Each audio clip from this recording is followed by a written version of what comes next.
오늘 또 그대의 최고의 날입니다. 임은미 선교사 묵상입니다. 2022년 11월 25일 금요일 최고의 날. 우리는 이웃을 어떻게 대해야 하나? 고린도전서 5장. 요즘은 밤에 비가 와서 감사한 일이나 새벽에도 비가 내리면 그 빗 속에 성도님들이 새벽 기도 나와야 하는 것을 생각하면 마음이 좀 어려워진다. 새벽 기도 오고 가는 길에는 비가 안 오면 좋은디.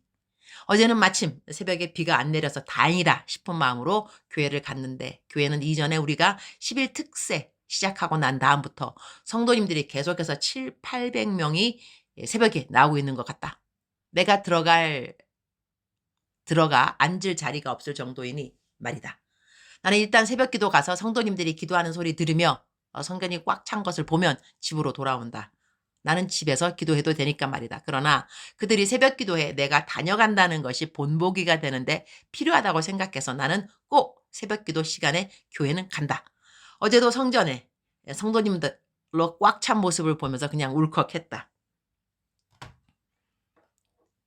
너무나 감사한 마음에 감사 고백을 안 드릴 수가 없어서 주님 참 감사합니다. 그렇게 주님께 말씀드리니 주님 막바로 유니스야 너도 수고했다 이렇게 말씀해 주신다.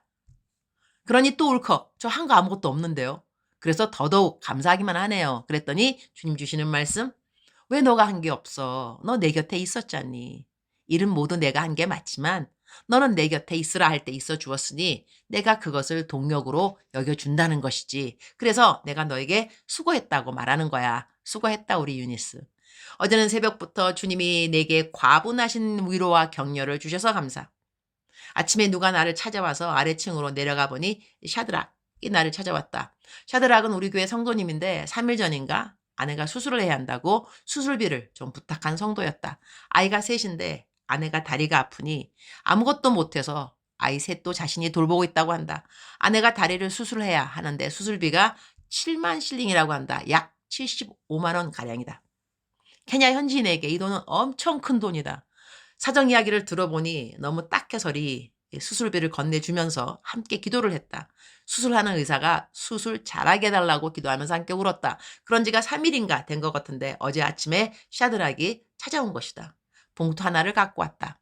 의사한테 갔더니 수술을 2부분 해야 한다고 수술비는 15만 실링이 된다고 한다. 그러니 지난번 준 수술비보다 2배를 줘야 한다는 이야기인데 그것을 의사가 보험으로 처리하라고 이런저런 가이드라인을 준 것 같다. 그래서 보험료를 내고 수술비가 다 보험으로 감당되었기에 내가 준 수술비에서 돈이 남았다고 그 돈을 갖고 온 것이다. 나 완전 감동. 보통 현지인들 이런 경우에 돈 다시 갖고 오지 않는다. 돈 더 달라고 오면 왔지. 그래서 샤드락에게 정직히 행해주어서 너무 고맙다고 했다. 갖고 온 돈에서 내가 20만 원가량 다시 주었다. 아내가 수술을 받고 나면 고기도 먹어야 하고 영양을 많이 보충해야 할 터이니 이 돈으로 아내 고기 사주라고 돈을 주었다. 너무나 고마워하는 샤드락에게 내가 더 고맙다고 했다. 이렇게 정직하게 나를 대해 주어서리 샤드락이 가고 난 다음에도 계속 눈물이 났다. 우리 성도님들 내가 정직과 나눠줌을 얼마나 설교 때마다 강조하는지 알아주고 그대로 행해 주었다는 생각에 너무 감사한 마음. 케냐에 사는 분들이 다 동의하시겠지만 케냐의 국민성이라고는 할 수 없겠지만 하도 가난하다 보니 돈에 대한 의존성으로 인해 정직하지 않아도 된다는 생각이 이들 생각에 깊이 박혀 있는 것 같다. 그래서 복음을 전하면서도 이들의 삶의 변화를 보는 것이 사실 참 어렵다고 하겠다. 그런데 이렇게 정직하게 행해주는 성도님들을 만나면 그동안 쏘은 일들이라도 얼마나 큰 위로가 되는지 목사인 나도 성도가 정직히 행하는 것을 보면 감동이 되어 기쁨이 충만해지는데 우리 하나님, 우리가 정직히 행하는 모습을 보실 때 얼마나 기쁘실까? 그런 접목이 저절로 된다. 고린도전서 5장 8절. 이러므로 우리가 명절을 지키되 묵은 누룩으로도 말고 악하고 악의에 찬 누룩으로도 말고 누룩이 없이 오직 순전함과 진실함의 떡으로 하자. 누룩이 없이 오직 순전함과 진실함의 떡으로 하자. 이 말씀이 마음에 와 닿는다. 이 말씀을 문맥 그대로 하자면 명절에 대한 이해가 필요하겠지만 나는 그 설명보다는 우리가 모든 성도들을 대할 때 마땅히 가져야 할 태도에 포커스를 두면서 묵상을 하고자 한다. 오늘 고린도전서 5장의 흐름은 사실 책망을 받아야 하는 일이 전체의 흐름인 것 같다. 그런데 나는 누르기 없이 오직 순전함과 진실함의 떡으로 하자라는 긍정적인 권면에 마음이 머문다. 나는 내 삶에서 내 자신에게 참으로 실망이 되는 그런 부분에 내 마음이 오래 머무는 것을 싫어한다.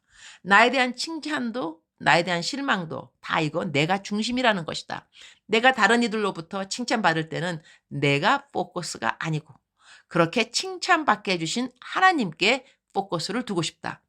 내 자신이 초라하고 자신에게 실망이 될 때는 역시 그러한 내가 포커스가 아니고 그런 나를 그래도 포기하지 않으시는 긍휼 많으신 하나님의 은혜에 포커스를 두고 싶다. 요즘 나는 내가 곧 케냐를 떠나 한국으로 집회차 떠나기 때문에 케냐를 떠나기 전 현지인들을 많이 돌아보고 있다.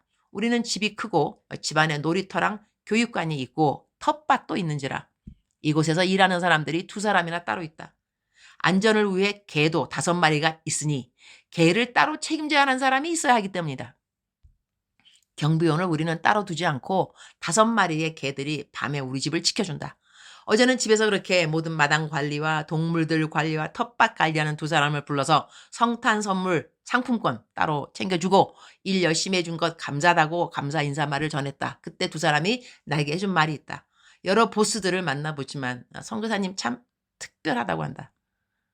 우리를 대할 때 노동하는 인부처럼 대하지 않고 늘 친구처럼 자식처럼 대해주어서 특별히 감사한 마음이라고 한다. 그래서 그 고마운 마음을 갚으려고 힘써 일을 한다고 한다. 그렇게 말해주는 그들이 나는 오히려 너무나 고마웠다. 그래서 그 2사람들 운전면허가 있냐고 하니까 한 사람은 있다고 하고 더 젊은 무왕기는 없다고 하기에 운전면허 학교 알아보라고 했다.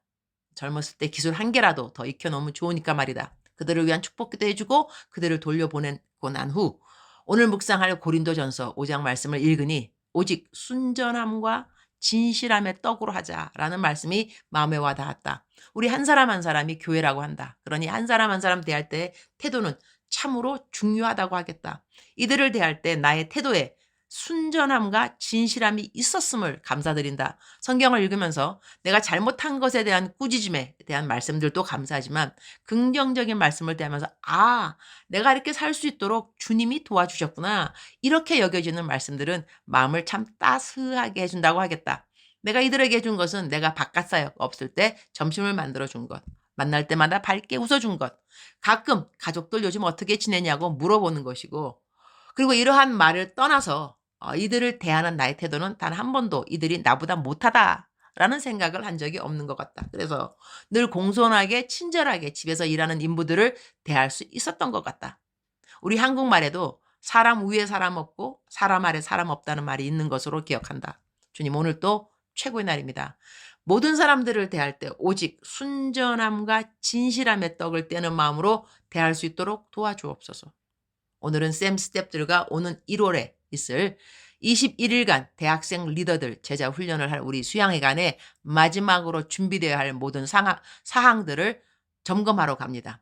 빠뜨리는 것 없이 면밀하게 모든 준비들을 완전하게 잘 마치고 제자 훈련을 준비하도록 도와주옵소서. 오고 가는 길 안전하게 도와주시고 차 안에서 우리 샘 스텝들과 은혜롭고 덕이 되고 이들을 세우는 이야기를 잘 하도록 지혜를 주옵소서. 주님 사랑합니다. 주님 감사합니다. 오늘 또 우리 주님 저를 보시면서 하루 종일 기쁘시면 참 좋겠습니다. 사랑하는 그대여. 사랑하는 그대여. 출석 부르고 있습니다. 대답하셔야죠. 사랑하는 그대여. 사랑하는 그대여. 사랑하는 그대여. 억만 번 더 들어도 기분이 좋은 말. 들으면 들을수록 더더욱 힘이 되고 위로가 되고 격려가 되는 사랑하는 내 딸아. 사랑하는 내 아들아, 사랑하는 그대들, 미국에 계신 우리 묵상 식구들, Happy Thanksgiving. 이 추수감사 주일이죠. Happy Thanksgiving. 우리가 감사한 거 너무나 많이 있지만 이렇게 특별히 Thanksgiving 맞이하면서 더더욱 감사가 증가되고 또 감사를 말로써 행동으로써 표현되어지는 그러한 날이 되었으면 참 좋겠구나 그런 생각을 합니다. 오늘 말씀 우리가 어떻게 서로를 대하는가 태도에 대한 그런 묵상인데요.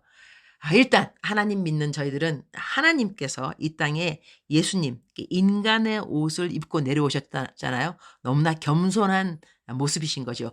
하나님이신데 어떻게 하나님이 이 창조주 하나님께서 피조물인 우리처럼 이 땅에 오실 수 있을까?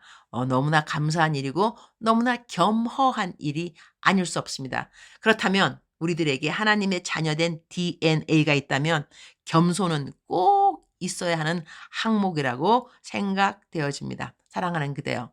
그대는 겸손한가요? 저도 사실 겸손 부분은 나름 참 연약한 부분이 아닐 수 없습니다. 겸손, 겸손, 겸손. 우리가 상대방을 대할 때 정말 진심 어린 마음과 그리고 빌립보서에 나오는 말씀처럼 다른 사람을 생각할 때 나보다 더 낮게 생각하라 그랬으니까 낮게 여기라 그랬거든요. 그러니까 내 주위에 있는 모든 사람들, 내 형제 자매, 교회 공동체의 모든 성도님들, 일하는 곳에서 상사 또한 부하 직원 이 모든 사람들을 대할 때 우리에게 이 진실되게 그들 앞에서 겸손한 모습이 있다면 우리 대인 관계가 훨씬 순조롭게 되겠죠. 우리가 대인 관계가 힘들 때는 이유는 간단한 것 중에 하나는 뭐냐면 "네가 나보다 잘난 게 뭐가 있다고 그러니?" 이럴 때 우리들의 마음속에 갈등 많이 있는 거거든요. 그런데 성경 말씀에 다른 사람들을 나보다 더 낮게 여기라고 했으니까 더 나은 사람들을 섬기는 우리라면 우리 마음속에 겸손함이 조금 더 순적하게 부드럽게 자연스럽게 배일 수 있지 않을까 그런 생각을 해 봅니다. 사랑하는 그대여 사랑합니다. 사랑하는 그대여 축복합니다. 오늘 또 그대의 최고의 날입니다.